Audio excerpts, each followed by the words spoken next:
আসসালামু আলাইকুম, সবাই কেমন আছেন? আশা করি সবাই ভালো আছেন। আজকে অনার্স ফোর্থ ইয়ার অ্যাকাউন্টিং ডিপার্টমেন্টের অ্যাডভান্স অ্যাকাউন্টিং টু উচ্চতর হিসাব বিজ্ঞান 2 আমাদের 9 নাম্বার ক্লাস। তো আজকে আমরা এর আগের ক্লাস থেকেই আমরা গ বিভাগ আলোচনা করছি। আজকেও আমরা আলোচনা করব প্রবলেম 13 গ বিভাগের। প্রথমে আমরা অঙ্কটা পড়ে নিব। এখানে বলেছে The information given below related to Surma Rupos Company Limited total asset 60 লক্ষ টাকা which includes the following। এখানে গুডউইল দেওয়া আছে 5 লক্ষ টাকা, প্রিলিমিনারি এক্সপেন্ডিচার 2 লক্ষ টাকা, ইনভেস্টমেন্ট টোটালে 12 লক্ষ টাকা, আর এখানে ক্যাশ দেওয়া আছে 1 লক্ষ টাকা।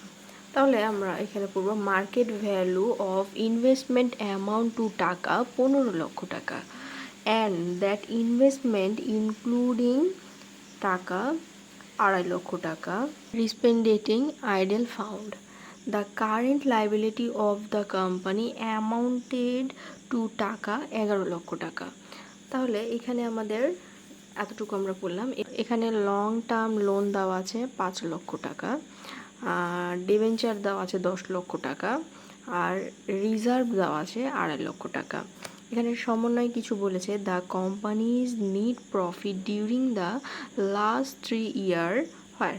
তাহলে লাস্ট 3 বছরের যেই টাকাটা আছে নিট প্রফিট, সেটা 2016 সালে দেওয়া আছে 3,50,000, 2015 সালে দেওয়া আছে 2,75,000, 2014 সালে দেওয়া আছে 1 লক্ষ টাকা। Normal rate of expectation from the similar company is 15%। Find out the value of goodwill of the company. আমাদের এখানে শুরু থেকে যে 6টা নিয়ম আছে সেই নিয়মটাই আমরা ফলো করব। স্টেপ বাই স্টেপ আমরা আগাবো, পরপর কোনো স্টেপ উল্টাপাল্টা করা যাবে না, একদম সিরিয়াল মেনটেন করে করতে হবে। তো চলো দেখা যাক। তাহলে এখানে দেওয়া আছে আমাদের প্রথমে কি আসে, ক্যালকুলেশন অফ আদার অ্যাসেট। আমরা তাহলে অ্যাসেটটা করব। অ্যাসেট সাইডে কি আছে, আমাদের টোটাল অ্যাসেট দেওয়া আছে 60 লক্ষ টাকা। 60 লক্ষ টাকা আমরা কোথায় পেলাম? 60 লক্ষ টাকা আমরা এইখানে পেয়েছি। শুরুতেই আমাদের দেওয়া আছে 60 লক্ষ টাকা, এই যে টোটাল অ্যাসেট 60 লক্ষ টাকা। এবার আমরা চলে আসবো লেস গুডউইল। গুডউইল কোথায় দেওয়া আছে? 5 লাখ টাকা। গুডউইল আমাদের কত? 5 লক্ষ টাকা। তাহলে প্রশ্ন আসবে যে এই 5 লক্ষ টাকাটা কোথায় থেকে আসলো, তাই না? তাহলে এই যে শুরুতে আমাদের যে গুডউইল আছে, এই যে আমরা একটু কাছ থেকে দেখি, এই যে গুডউইল, এই যে 5 লক্ষ টাকা, ঠিক আছে। তারপর আমরা চলে আসি লেস প্রিলিমিনারি এক্সপেন্স। এটা কোথায় পেলাম? 2 লক্ষ টাকা। ওই যে শুরুতে 2 লক্ষ টাকা, ঠিক আছে। এই যে 2 লক্ষ টাকা। আবার চলে আসি আমরা less investment total. Invest total কত? 12 লক্ষ টাকা। 12 লক্ষ টাকা ওখানে একই সাথে দেওয়া আছে, এই যে 12 লক্ষ টাকা, এই যে ইনভেস্টমেন্ট টোটাল। এই যে ক্যাশটাও দেখিনি আমরা, ক্যাশটাও 1 লাখ টাকা। তাহলে এটাও আমাদের এখানে দেওয়া আছে যে লেস ক্যাশ 1 লাখ টাকা। আমরা এগুলা টোটালে সব যোগ বিয়োগ করে আমাদের হলো 40 লক্ষ টাকা। তাহলে এটা আমাদের হচ্ছে আদার অ্যাসেট। তাহলে আমাদের এক নাম্বার হয়ে গেল। এবার আমরা করব 2। প্রথমে কি, ক্যালকুলেশন অফ ক্যাপিটাল এমপ্লয়। এটা শুরু আমাদের, হ্যাঁ। তাহলে PV of all asset. All asset কি? আমাদের অল অ্যাসেট আমাদের দেওয়া ছিল না, এই জন্য আমরা কি করলাম, এই ছকটার মাধ্যমে বার করলাম। তাহলে এই যে ট্রেড ইনভেস্টমেন্ট 15 লক্ষ টাকা যেটা আমাদের ছিল, সাথে বিয়োগ 2.5 লক্ষ টাকা। তাহলে এই 15 লক্ষ টাকা কোথায় পেলাম, তাই না? 15 লক্ষ টাকা দেখি আমরা, এই যে এখানে উপরে আমরা খেয়াল করব, এই যে ইনভেস্টমেন্ট অ্যাকাউন্ট 15 লক্ষ টাকা, ঠিক আছে। তারপরে তাহলে এইখানে আমরা এই যে ইনভেস্টমেন্ট আমাদের কত দেওয়া আছে, এখানে এই ইনভেস্টমেন্ট আমরা নিয়ে নিয়েছি। তাহলে এবার আমরা নিব ইনভেস্টমেন্ট অ্যামাউন্ট, এই যে 15 লাখ বিয়োগ হবে এই 2.5 লাখ। তাহলে সেটাই আমরা করব, ঠিক আছে। এই যে তাহলে এই যে ট্রেড ইনভেস্টমেন্ট 15 লাখ বিয়োগ 2.5 লক্ষ টাকা, তাহলে কত হলো আমাদের? 12,50,000 টাকা। আমাদের ক্যাশ ছিল কত? 1 লাখ টাকা আমরা বসালাম। এবং আদার অ্যাসেট, এই যে আমরা টোটাল যে করলাম 40 লক্ষ টাকা, এই যে 40 লক্ষ টাকা, এগুলো সব মিলে যোগ করে আমাদের হয়েছে 53,50,000 টাকা। এবার আমরা বিয়োগ করব লাইবিলিটি। তাহলে less current liability. Current liability আমাদের দেওয়াই আছে 11 লক্ষ টাকা, ঠিক আছে। এই যে 11 লক্ষ টাকা, ঠিক আছে। তাহলে আমাদের সব অ্যামাউন্ট এখানে দেওয়া আছে, দিয়ে আমরা এখান থেকে এটা বিয়োগ করে হলো আমাদের 42,50,000 টাকা। তাহলে এটাই হচ্ছে আমাদের ক্যাপিটাল এমপ্লয়। তাহলে আমরা পরের পেজে চলে যাব এখন। এবার আমাদের ক্যাপিটাল এমপ্লয় কত পেলাম আমরা?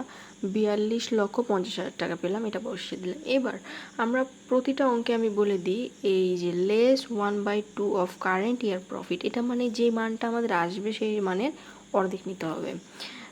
কারেন্ট ইয়ার প্রফিট আমাদের 3,50,000 টাকা, less profit on non traders investment. এটা খুবই ইম্পর্ট্যান্ট, হ্যাঁ, আমি বুঝিয়ে দিচ্ছি এটা। এই যে 2,50,000, এর আগে আমরা যেটা নিলাম 2,50,000 কোথায় পেলাম? সাথে এই যে 12 লক্ষ উপরে, 15 লক্ষ নিচে। তাহলে এইটা কোথায় পেলাম আসলে দেখা যাক। এই যে দেখো, এই যে ইনভেস্টমেন্ট টোটাল কত এখানে বলেছে 12 লক্ষ, যেটা আমরা উপরে দিব, এবং তারপরে মার্কেট ভ্যালু ইনভেস্টমেন্ট এক অ্যামাউন্ট, এই 12 লক্ষ থেকে এই 15 লক্ষটা আমরা ভাগ দিব। ভাগ দিয়ে সাথে এই যে ইনক্লুড মানে ইনভেস্টের মধ্যে আরও ইনক্লুড করা আছে 2.5 লক্ষ টাকা, এই 2.5 লক্ষটা আমরা করব গুণ। তাহলে এটাই ওই অ্যামাউন্টটা আমাদের ওখানে দেওয়া আছে। তাহলে আমরা এই 2.5 লক্ষ, এই 12 লক্ষ আর এই 15 লক্ষ পেলাম, এগুলা গুণ করে আমাদের আসলো 2 লক্ষ টাকা। তাহলে এবার প্রশ্ন আসলো যে এই 10% কোথা থেকে আসলো? এই 10%টা আমরা ধরে নিব আমাদের হচ্ছে ইন্টারেস্ট লং টার্ম ডিবেঞ্চার হচ্ছে 10%। এটার মান যদি না দেওয়া থাকে তাহলে আমরা 10% ধরে নিব, আর যদি দেওয়া থাকে সাধারণত 10%ই প্রতিটা অঙ্কেই দেওয়া থাকে, আর যদি না থাকে তাহলে আমরা এটা ধরে নিব। আর সাথে অঙ্কের শেষে আমরা একটা নোট লিখে দিব যে আমরা প্রফিট অন নন ট্রেডার ইনভেস্টমেন্টে এই পার্সেন্টেজ 10% ধরে এই সলভ করেছি। এটা আমরা শেষে একটা নোট লিখে দেব, ঠিক আছে। তাহলে এগুলো আমার টোটাল আসলো 20,000 টাকা, যেটা আমাদের মাইনাস ফিগার আসছে। তারপরে add interest on debenture and long term loan, এটা কি 15 লক্ষ টাকা আমাদের দেওয়াই আছে। 15 লক্ষ টাকা আমরা 6% কেন নিলাম? এটাও পার্সেন্টেজ এই অঙ্কের দেওয়া নাই, এটাও আমরা ধরে নিব, মানে অ্যাজিউম করে নিব। আমাদের যখন অঙ্ক শেষ হবে তখন অঙ্কের শেষে আমরা এটা একটা নোট লিখে দিব যে আমরা এই লং টার্ম ডিবেঞ্চার 6% ধরে এটা কেটেছি। তাহলে এটা কেটে 6% করে আমাদের আসলো 90,000 টাকা, যোগ বিয়োগ করে আমাদের আসলো 4,20,000 টাকা। তাহলে আমরা লেস ইনকাম ট্যাক্স আমাদের ছিল 40%, তাহলে আমাদের 40%-এ কেটে আসলো 1,48,000। তাহলে এই যে আমরা 40% কাটলাম, তাহলে প্রশ্ন হবে কোথায় থেকে কাটলাম? যারা অঙ্ক একেবারেই বোঝে না তাদের মাথায় এটা অবশ্যই আসবে যে আমি যে ইনকাম ট্যাক্সটা কাটলাম 40%, কার উপরে কাটলাম। তো এটাই আমি এখন দেখাবো।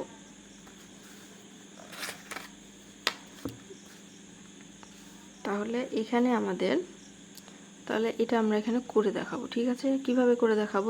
এই যে টাকাটা আমরা এখানে পেলাম 4,20,000 টাকা, এটা আমরা এখানে তুলবো। এই যে দেখো 4,20,000 টাকা, ঠিক আছে।